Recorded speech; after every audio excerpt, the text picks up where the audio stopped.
Alright boys, so as a follow-up to a video I posted a few days ago on the top 10 most used legendary PvE weapons in Season of the Splicer, this video, well, you read the title. The top 5 most used exotics this season. This video is essentially going to be me going over the top 5 and reacting to it, along with, giving my thoughts on each of the weapons, along with linking guides on how to get each of these exotics in the description if you don't have them yet. Also, at the end of the video, we're going to be taking a look at a few exotics that are rapidly increasing in usage that I definitely see pushing their way into the top 5. Now, we don't do 5-minute intros around here, so let's get into the list. Starting us off at number 5, we have DEATHBRINGER. DEATHBRINGER is a void rocket launcher that is acquired via a quest on the moon. Now, to be honest, I'm very happy to see this in the top 5 as it's been my go-to power weapon this season for just general gameplay and even some in-game activities. This weapon, paired with Deafening Whisper, Warmind's Decree, and some other Warmind Cell mods, is very fun and effective. Not to mention that if you're running Breach and Clear with that Deafening Whisper loadout I just mentioned, then DEATHBRINGER is going to be an absolute powerhouse. But it gets even better when you introduce the brand new catalyst it got this season, which is a random playlist activity drop.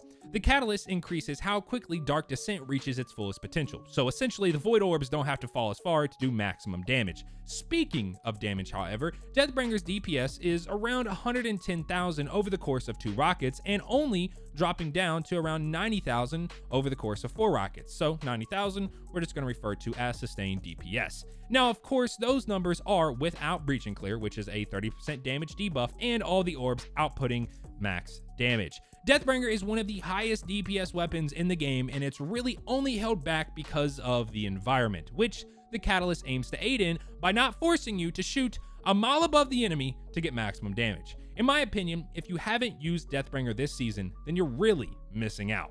Now, making its way in at number 4, we have the LAMENT. The LAMENT is a solar sword that is acquired via a quest line from Banshee that has you do a bunch of stuff on Europa. Now, I'm actually pretty surprised to see LAMENT still this high on the list because of all the sword nerfs that Bungie has implemented. I mean, yes, it is one of the highest DPS swords, if not the highest, coming in at a little over 60,000 sustained DPS, but personally, the last time that I really used LAMENT was during my solo Flawless Master Presage clear for just shredding through shields even though match game was on, but sadly, that doesn't work anymore because it got nerfed.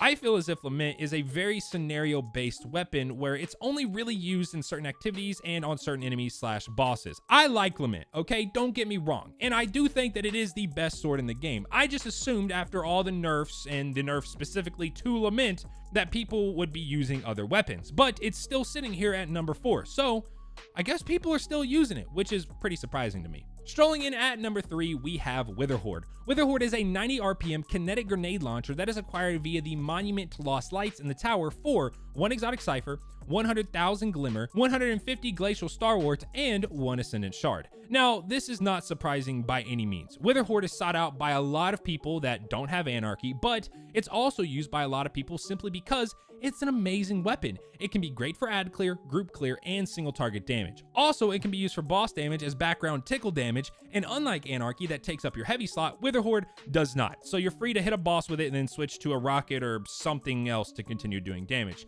I personally use WITHERHOARDO in combination with the Ikilos SMG and Warmind Cell mods. A lot of people don't know this, but you can actually fire WITHERHOARDO into a group of ads, then quickly switch to the Ikilos SMG, and at that point, any kills your WITHERHOARDO gets while you're holding the SMG have the potential to generate cells. Also, I wanted to mention that WITHERHOARDO becomes even better when you have the Catalyst, which I'm actually not too sure if you can still get. Someone let me know.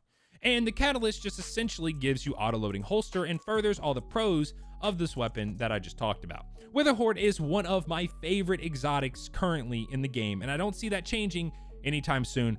Bungie, please don't nerf this, please! Now, exploding its way in at number 2, we have XENOPHAGE. XENOPHAGE is a 120 RPM solar kaboom shooting machine gun that is acquired via a quest on the moon. Now, I've said this once and I'll say it a million times. XENOPHAGE is not necessarily the best at anything. Its DPS over an entire mag is about 48,000. There hasn't been any champion mods to pair with it ever. Maybe next season, who knows. It's okay in most builds, but, and this is a massively thick but, the ease of use when it comes to this weapon is unmatched. There's no special hot swap combo, no special mods, no specific build, literally just point and shoot. it's going to put out decent damage with little brain activity required.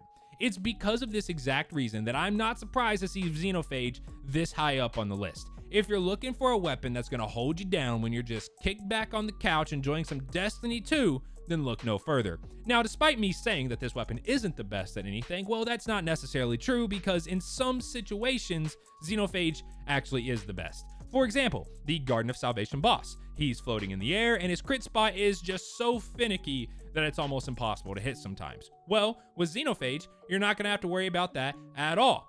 Are you doing an activity that has Solar Singe and Heavyweight, but you don't have 1K? Throw on Xeno. Like I said, I believe that XENOPHAGE being this high up on the list is because its ease of use is unmatched, but in some scenarios, it actually is the most optimal weapon to actually use.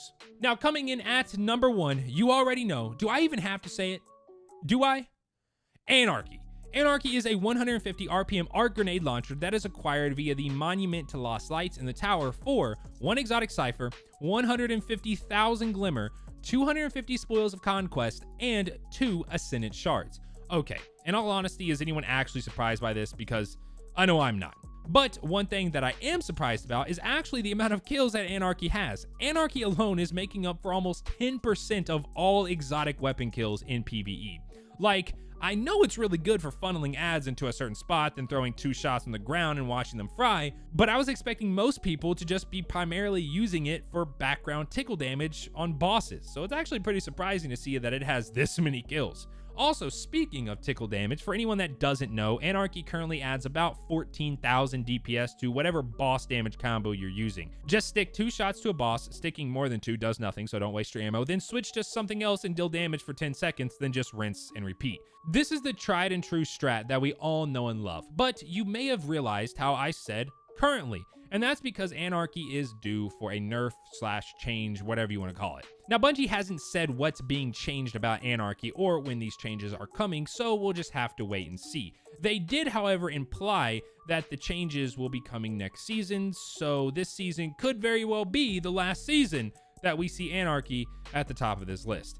If you haven't gotten your hands on ANARCHY, then I suggest you get to farming those spoils of conquest if you want to use it in its current state before Bungie puts their dirty little hands on my baby. Now, I did mention in the beginning of the video how I wanted to take a quick look at a few weapons that were rapidly increasing in usage and could very well break into the top 5. Well, the first weapon of those weapons is Sleeper Simulant, which is currently sitting at number 7. As most of us know, linear fusion rifles received a buff this season, but sadly, Sleeper was unchanged by it.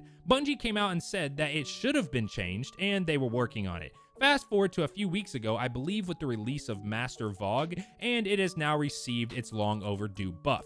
So the fact that it's only been buffed for just a few weeks and is already in the top 10 goes to show that people are trying out and using the weapon, which, if that usage keeps up, could very well push Sleeper into the top 5. Now, the other weapon I wanted to take a look at is Trinity GHOUL, which is currently sitting at number 6. If you keep up with glitches, cheeses, and stuff like that, then you probably know why it's number 6. Yes, it's a great weapon, and it's very satisfying to use, but in my opinion, its usage this season is more than likely because of the rise in popularity of the Throwaway AFK XP farm.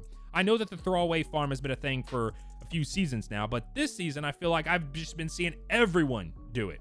I'm not going to talk about how to actually do this XP farm, but I swear to God, if it's not fixed by next season, I'm going to make a full video showing how to do it. Now, mark my words. If it's not fixed by next season, I'm going to make a video on it. I didn't make a video this season because I thought it would be fixed, but it hasn't yet. So, yeah. The only thing that's surprising about Trinity GHOUL's placement is the fact that it's not higher on the list, especially when there's people out there with well over 10 million kills on their kill tracker from just sitting AFK. So, yeah. And that is the top 5 most used exotic weapons for PvE this season. I'm not really surprised by any of these placements, and I don't really see any of them changing by the end of the season, except maybe Trinity overtaking DEATHBRINGER, especially if people keep AFK farming their way to level 10 million, because, well, DEATHBRINGER and Trinity are pretty close to one another in overall usage. Now, before you head out, let me know in the comment section what your most used exotic weapon this season is. Like, what's your go-to? I'm curious what you all are using. With all that being said, if you're new around here, and only if you enjoy my videos or have ever found them useful, then feel free to subscribe. I'd appreciate it. Also, if you're in the market for some top-notch Papega gameplay that is live, then head on over to twitch.tv/myfi with an underscore at the end, because Twitch refuses to give me the name without the underscore. And, you know, drop your boy a follow if you want. And lastly, if you enjoyed the video, then thunder crash that like button for me, baby. And I will catch you all in the next one. Peace.